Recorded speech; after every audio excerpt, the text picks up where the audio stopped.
So let's start in Manchester, where Marcus Rashford was again absent from the Manchester United lineup. He was ruled out before the game with illness this time, and hasn't featured in the starting lineup since he scored twice against Everton on the 1st of December. Rashford's come out and said he's ready for a new challenge, while Ruben Amorim keeps trying to leave the door open publicly, at least, for a way back for him in nearly every media interaction he has. Rob, you've been reporting on this. Obviously, the story's just running and running. We're into January now. The window's open. Where are we? Well, he's, as of right now, he's out in the cold. He's, like you said there, he's not playing. He's not being picked in the starting 11. He was named on the bench for the game against Newcastle, but was an unused sub, even though United were behind and, in theory, desperate for a goal, and just left on the substitutes bench. As far as Man United go, they are open to offers. We're in January, obviously you can move if a suitable offer arrives. United are open to permanent offers and loan offers, not ruled out talking to Premier League clubs. Would obviously like offers from abroad. At the moment, we're in limbo a little bit, and like you said there, it has been running for a month. It probably is going to keep running this story until the end of the January transfer window. I mean, this feels like kind of deja vu all over again, although this time it's been played out publicly. But in the summer, United had the same stance. They were prepared to let him go, and they had no interest. There was no genuine interest in taking Marcus Rashford away from Man United, despite the fact that the club were prepared to listen to offers under Erik ten Hag. So 6 months on, it's the same scenario that he's available. Everyone knows he's available now. He said that he wants to, he's not said he wants to leave, but he wants a new challenge. It's the same thing. But, there are links with Borussia Dortmund, which could be a kind of repeat of the Jadon Sancho situation. Get him out of the club for 6 months, hope he can rehabilitate his reputation, score some goals, get some confidence back. But it's the wages. The big issues with Marcus Rashford are his wages, which is in excess of £300,000 a week. Huge wages, especially in the modern day where a lot of clubs are trying to reduce their wage bills. And the second thing is that his form is just not meriting his wages. So, everyone talks about his form after the World Cup when he came back from Qatar and had this great run. If you look at Marcus Rashford's figures dating back to the start of the 2021-22 season, he scored 5 goals that season. The season after that, he scored 30, which was his post-Qatar boost. The year after that, or last season, he's got 8. This season, he's got 7. So, really, that run of form after the World Cup was a real kind of... It's a bit of a freak. That's not Marcus Rashford. The Marcus Rashford that we know, really, is a guy that doesn't score many goals. And if he's not scoring goals, he's not performing well, he doesn't want to be there, but he's on massive wages, Man United have got a problem. So where does he go? I mean, what are the most likely options this month? His preference is to go to Spain. But obviously that opens up a number of different questions about who wants him, and who can afford him. Top clubs in Spain obviously are Real Madrid and Barcelona. Real Madrid have got probably the best array of attacking talent in the world. Is there a place for Marcus Rashford in there? Probably not. Mark's completely right. He's not a player right now worthy of moving to Real Madrid. Barcelona, I'm sure that Marcus would love to go to Barcelona. The problem is their financial situation. They're already struggling to register Dani Olmo. Everyone will have read that the problems they're having midway through the season to re-register him for the second half of the campaign. That suggests that they haven't got the money to start talking to Man United, because the one stipulation that United have said privately is that they are happy to listen to offers, but they're not going to have a situation where they're paying all of Marcus Rashford's wages for him to play somewhere else. They're going to have to, another club is going to have to come in with an offer to pay maybe not the bulk of the wages, but a big proportion of those wages to get that deal over the line. After those 2 clubs in Spain, you're looking at the likes of Sevilla, possibly. Anthony Martial went there a couple of years ago on loan in January, and it didn't work out, and he came back, had to look for another move later down the line. Beyond those clubs and the Premier League, I mean, the Premier League clubs probably could afford him. They're the clubs with the money. You look at the likes of Arsenal, possibly. I mean, you know more than that about that. Tottenham, Chelsea, love a deal. Spurs are the one that I know that they had an interest in him a while back under a previous manager, and they are looking to bolster those attacking options. Postecoglou kind of played it down when it was put to him. I think there was a press conference he did a day or 2 after Rashford had sort of come out and said, I want to leave, where he played down the idea of any interest. But I do wonder if late in the window, we know Daniel Levy likes to act very late in the window, if he's still available and suddenly United want to do a deal. It reminds me a little bit of when Arsenal took Sterling from Chelsea, that deal wasn't going to happen, and then literally deadline day, Chelsea dropped all of their demands right the way down from where they'd been all sort of all window to kind of say, look, we just need to get this guy out. Now, if that happens very late, I could see maybe Spurs. Just one word on that though: wages. Even if Tottenham pay half his wages, you're talking maybe £175,000. I mean, I'd imagine that is probably Tottenham's highest earner. They could do it. Really? They could do it. I mean, Kane was on 200. Son's on. But Harry Kane's worth £200,000 a week. Yeah, but I mean, if you're talking about, you want somebody motivated to prove themselves for 6 months, and you get to the end of the window where you feel you need an attacking option. I could see them saying, right, we'll commit that kind of money for 6 months because it does fit. You're right, it's at the top end, but it does fit within their wage structure. I mean, you can't really rule Chelsea out of doing anything because Chelsea love a deal. But he's 27, and I suppose Chelsea don't sign players over 24, do they? And they've already taken Sancho from United. Yeah. I don't think they need another sort of winger who's a little bit, inconsistent. AC Milan's the interesting one because this has come out from Italy over the last couple of days, and when you dig into it doesn't really stack up in the sense that their best attacking players are both left-sided attacking players. You've got Rafael Leao, who's their big star but not been performing brilliantly, and Christian Pulisic. Now, Pulisic can play anywhere across the front three, but I'd imagine he would prefer to be on the left. Now, if you bring Marcus Rashford into that equation, that creates an issue unless they can let Rafael Leao go. But equally, Italy is not a place where you can pay big wages now because the loophole they had for players, overseas players, was closed earlier this year. So Italian clubs were able to get away with signing players on big wages because they had a favourable tax regime. That's gone. So I don't know how Milan do that deal. I really don't. Just seeing as though you mentioned Sancho, there is a distinction to make between those two situations.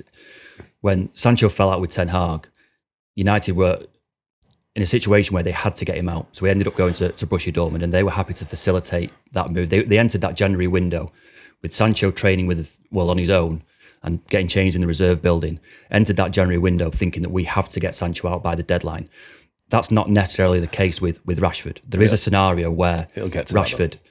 It could do, definitely, but there is a scenario where it gets to the end of the window, and I think United are expecting this bubbling interest. We talk about Milan, Borussia Dortmund, the Premier League clubs, clubs in Spain, to bubble along until the end of the window, and perhaps someone then will take the jump. But United are not ruling out Rashford staying beyond the deadline. I mean, that is his best.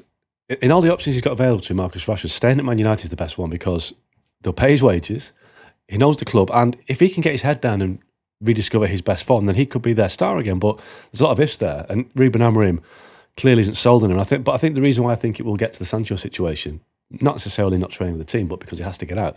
We were sat at the Newcastle game last week together, and United were struggling for a goal. They were 2-0 down with 20 minutes to go, and he brings Anthony on. Rashford stays on the bench. Now, that to me tells me that Ruben Amorim had, first of all, he didn't want Marcus Rashford to come off the bench and rescue his team and then put him in a really difficult situation whereby he had to play Marcus Rashford because he's the saviour.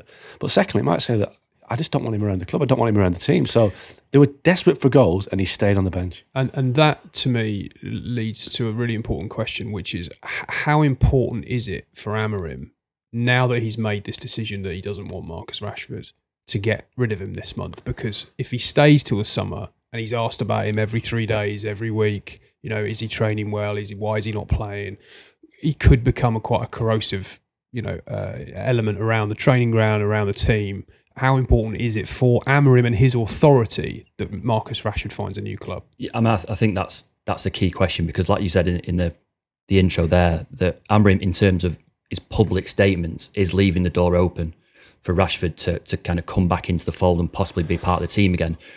But judging on his actions, it looks like we're already beyond that, particularly the Newcastle game. Forget the rest of the kind of exclusions from the squad. The Newcastle game was, ultimately, it's a kick in the teeth, isn't it? He's only on the bench because you've got Fernandes and Ugarte suspended and then you don't come on when, in theory, you need him. So then what do? When Ten Hag had this situation with Ronaldo and Sancho, the club backed him and they ended up essentially ripping up those two contracts in different ways, ripping up the contracts. Right now, if you're Ruben Amorim, you're probably looking at Man United to give you proper backing and saying, well, if I've already made my decision on Marcus Rashford, you have to back me to whatever end this situation comes to. And if that means that his contract has to be ripped up, now that's going to cost an awful lot of money because, like Mark said, he's on an awful lot of money. He's on a contract till 2028, I think. You're talking about millions and millions of pounds, in theory, that Marcus Rashford is owed at a time when United haven't got any money at all. even really to do any January business. It's a massive, massive step. But if you put your faith in Amorim as a man to turn this whole club around, this is the kind of situation that you have to stand with him on. To your point, though, what a distraction it is. I was at Anfield at the weekend and United got a good result, a positive result. They didn't win, but they didn't lose, and it was a good performance. That's the first time he's not been asked about Marcus Rashford after a game. There's no questions like, when is Marcus Rashford coming back? When they lose a game, is Marcus Rashford coming back? So if you get him out of the club, then that issue doesn't rear its head. If he stays beyond the end of this month, every time United have a negative result or they don't play very well, the question will be, you're going to play Marcus Rashford. So it suits Amorim to get him out of the club, and also, financially, I think we're all kind of agreed on this. I think Casemiro will probably leave this month. They'll find someone to take Casemiro. Anthony as well, maybe. If they can get Rashford out as well, you're talking about maybe freeing up. They're not going to get Rashford off completely. So let's just say that by the end of this month they have a £400,000 a week window on their wage bill every week. That would enable United to maybe bring in 2 players, because it's not so much about fees. It's about the wage bill. So if you can reduce your wage bill to the point where you can get a couple of players in, that is massively significant. And if United can get a left wing back or a left back, a forward in, then that would make a massive difference, and that would allow them to reuse the money they could get by getting Rashford off the wage bill. I think it also is about the culture, isn't it? And the comparison. I don't think it's an exact comparison, but I keep thinking about what happened to Aubameyang at Arsenal under Arteta a few years ago. Again, winter window, stripped to the captaincy. There were different issues this time. It was more about being late for team meetings, a bit of ill discipline, basically not following club instructions when he should have been. Nothing major, but just a series of minor indiscretions that built up over time. And all that applies to Rashford, basically. Yeah. Those things apply to Rashford, being late for meetings, going out when he shouldn't have been going out. So you're right, there is a comparison there. And Arteta took the view, if we're going to create the right culture, a professional, improved culture at this club, we can't tolerate this anymore. It's a big call. And they ended up ripping his contract up when he went to Barcelona at the end of the window. But a lot of people at Arsenal still look back at that deal, ripping up that contract and making that decision as a really pivotal moment in sort of Arteta's evolution and control of the dressing room and as I say, building that culture that has taken them to the brink of a Premier League title from where they were, which is a mile away from that. Do you feel that this has the potential to be as significant for Amorim, given that he's not had really much time to train with the team? He's trying to impose himself. He's come into what's clearly a club that's stagnated in terms of its culture. Yeah, I definitely think there's something in that. I don't think it's like for like with Aubameyang. I think there are different issues. I don't think Amorim needs to do it to get hold of the dressing room. I think he already has that. I think there's one issue there, and that's Marcus Rashford. And it would just do everybody at the club a favour to remove this kind of cloud that's hanging over the place. It's been there for a long time. It's not just this season, is it, Rob? It's been going on for probably a good 2 years, because Ten Hag had problems with him as well. So it's an issue that needs addressing, and there's all sorts of comparisons going back to when Sir Alex Ferguson did it with some high-profile players more than once. If there's a player that's causing a distraction and it's upsetting the camp in the sense that they feel that they're pulling their weight and he isn't, you've got to get rid.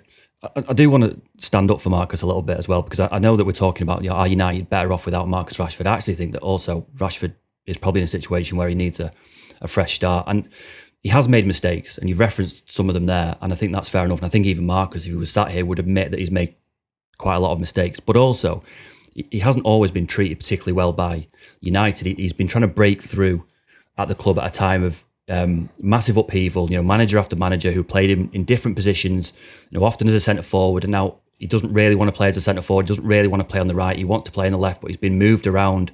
He's been criticised for his goal output, but then Solskjaer took penalties off him and gave them to Bruno Fernandes, which might seem minor to you and me, but to a striker who's judged on goals was quite a big thing at the time. I do think that perhaps we're at a situation with him where it would also do him quite a lot of good. He's become a little bit of a target from some fans, probably because he's come through the academy. The way he plays is sometimes a little bit kind of languid in the way that his body language is, but it's not laziness necessarily all the time, but sometimes it's just the way that he kind of holds himself. I just think that maybe a fresh start for him. Clearly he's a fantastic player, and we've all been at games where we've seen flashes of the talent that he's got. That yes, United at this point may be better off without him, but also for Marcus to find another club, another home, somewhere where he can actually go and show people exactly how good he is. Well, I think that would be a good idea for He's still their top scorer in the Premier League this season, alongside Bruno Fernandes, with 4 goals. And it sounds ridiculous, but 4 goals. So he is arguably United's best goal scorer, right? And I was at Anfield at the weekend, and Rasmus Højlund and Joshua Zirkzee. Højlund missed a great chance in the first half, a great chance, didn't take it. Zirkzee, right at the end of the game, chose to pass to Harry Maguire, who missed rather than take a shot. Now, a peak Marcus Rashford would have scored those chances. He'd have shot and he'd have scored. We haven't seen that peak Marcus Rashford for a while, and I've seen chances that he's missed like that. But still, he is the one player in that squad who, when he's at his best, would take those chances. And United haven't got a striker right now. But I just think that the ship has sailed long ago for the point where he could come back in and be the guy he was post-Qatar, or even when he burst onto the scene. I just think that, like you say, Rob, I think it's time for a change. I think that the club have become disillusioned with him, and he's become disillusioned with the club. I think that's where we're at. Let's hope then that maybe the 2026 World Cup can be a target for him if he needs to sort of fix a point in the future to aim towards. I mean, he's got a new manager. See, Thomas Tuchel's just started work, clean slate.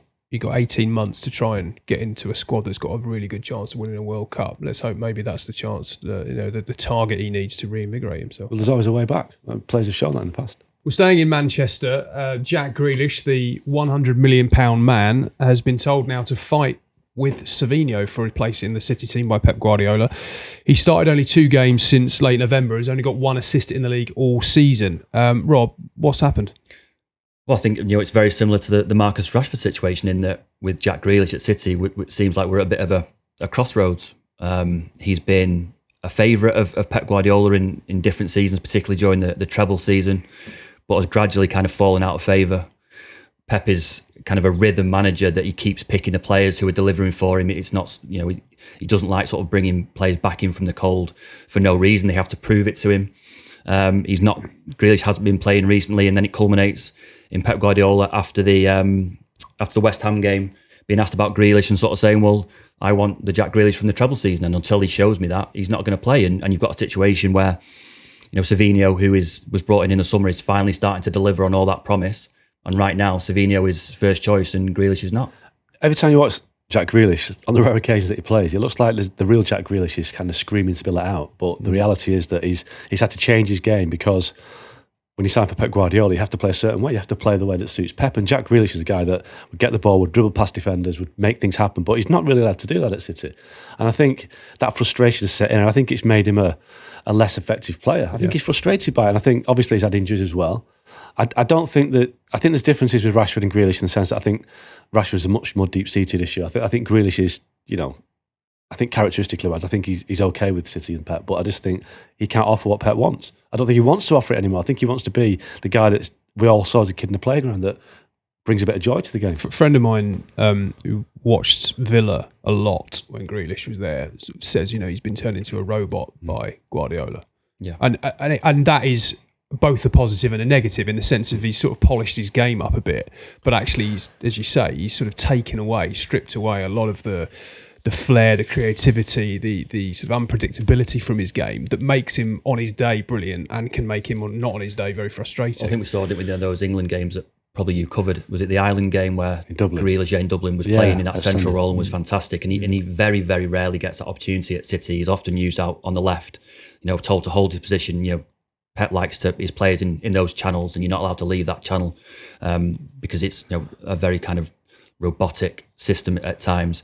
He did play inside recently in a Premier League game for City and did quite well. But again, the next time he comes on the left-hand side. And again, I think if Jack was sat here with no kind of skin in the game, he would say that I would much rather play as a number 10 where everything kind of revolves around me. I can pick the ball up wherever I want instead of being stuck out on the left. I think for Pep, though, Pep has seen him be effective in that left-sided role, particularly in that treble season where he was keeping Phil Foden out of the team. Phil Foden couldn't get a game in the second half of that season. And now, for whatever reason, his form has just dipped. There have been suggestions that Pep hasn't particularly liked the way he's trained. Has watched him very closely before a Champions League game at the end of last season in Copenhagen. He kind of referenced that Grealish had been picked for that particular game because he'd performed well in training in the build-up to that particular game. Almost like a kind of poking him, saying you were playing tonight because you trained really well. Train well again next week and you'll be in the team.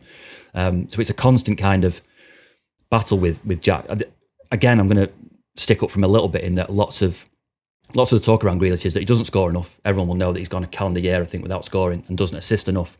Again, if Jack was sat here, he would say, well, that's not the be-all and end-all. That assists and goals aren't every single measure of an attacking player, and he feels there have been games where he's performed really well and not got an assist and not got a game and not got the plaudits for it, whereas someone else on the team might have scored 2 back post tap-ins and then he's man of the match and has got 50 fantasy football points, and everyone kind of thinks, oh, you're the new best player in the world. He's quite an outdated player though, isn't he? As a winger, he's not particularly quick and he doesn't press like you're saying. And I think you look at City now, they've got Joey Doku, they've got Savinho, they've got Foden as well when he plays that wide. They're very quick, they're very energetic, and Grealish just isn't that. And there aren't many players like him in the game these days. Dribblers who just want to kind of create things cleverly on the edge of the box, and it's hard to see where he goes from City. You sort of think about those players who have got almost a free role as a 10. It doesn't really exist, does it, anymore now? It's not, I know he's been linked with Tottenham, and you can sort of see him playing as a 10 for Spurs, but I can't, you couldn't see him off the left, really, even though that is a bit of an issue for them. Obviously, Son prefers to play off the left, but if you played Son through the middle, could you play Grealish out on the left? Maybe. Timo Werner's been a big disappointment on the left-hand side for Spurs. So, adding another one into the mix, maybe, but on the wages that he would command and obviously a transfer fee if it was a permanent deal, it's a big risk for a team like Tottenham to take. I wouldn't expect him to move in January, but if he can't get back in the team ahead of the summer, I think that there would be a lot of speculation, a lot of questions about whether he could possibly carry on at City. I mean, you referenced the World Cup in terms of Marcus Rashford and something to aim for. Jack Grealish has already missed out on one major tournament that he was particularly disappointed by. I'm sure that he's targeting the 2026 World Cup, but he needs to be playing. We expect quite a big overhaul at City, if not in January, at the end of the season, because of the kind of the age profile of their squad. If he wasn't playing the start of next season, he would have to look to move because he has to be playing it. He's also that type of player who seems like he has to be playing. He has to be in that rhythm of playing week in, week out. There are players who can sort of dip out the team, then come back and make an instant impact. We've not really seen that from Jack. It seems like he needs 5 or 6 games to kind of get that rhythm and get him to his best. We all remember that great picture, don't we, on the back of the bus that was everywhere, Jack Grealish top off, arms aloft, he'd won the treble. I remember Dwight York saying after he won it at Man United that for him that was it. He thought, well, we've done it now, let's take the summer off and have a great time. And that's the image that people have of Jack Grealish. And maybe Grealish has won the treble and thought, this is brilliant. And maybe he has subconsciously switched off a little bit and he's no longer the driven player that he was because he's achieved all he expected to achieve at City. And that happens to players sometimes. They get to a point where they've done everything they can and it's like, well, let's do something else now. And I think he just wants to get that fun back again. I think he's won everything and he wants to take the shackles off and play a bit more freely. It'd be interesting to see him in a team that based everything around him again. We saw that happen at Villa and how but that team won't win anything, will it? Well, but that's my question. Would it? No. I don't think it Why? would. Because like James was saying, teams don't play that way anymore. Unless you're the absolute superstar player that can do that, teams don't play with that number 10 anymore because it doesn't work. So I just think he could go back to Aston Villa maybe or go to another club and have great times and play for himself or play for the team, but I don't think those teams can win anything.